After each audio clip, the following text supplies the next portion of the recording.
నమస్తే అందరికీ. ఇప్పుడే అందిన న్యూస్ అండి. ఆమ్ ఆద్మీ పార్టీ ఇది ఢిల్లీలో మెయిన్ అండి. ఇది ఢిల్లీలో ఉంటుంది.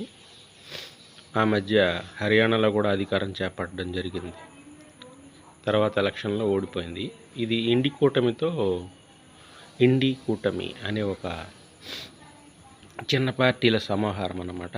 అగనిస్ట్ ఎన్డీఏకి వ్యతిరేకంగా ఆమ్ ఆద్మీ పార్టీ అధినేత అరవింద్ కేజ్రీవాల్ ఈరోజు ఒక స్టేట్మెంట్ ఇచ్చారు. ఏంటంటే ఇండి కూటమిలోంచి మేము తప్పుకుంటున్నాము.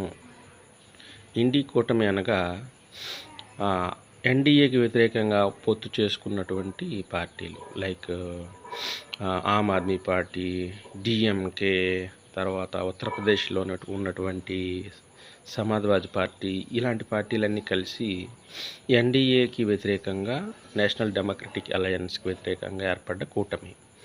సో ఇవేమన్నాయంటే మేము తప్పుకుంటున్నాము అని చెప్పి స్టేట్మెంట్ ఇచ్చారండి అరవింద్ కేజ్రీవాల్ గారు. అది ఈరోజు విషయం.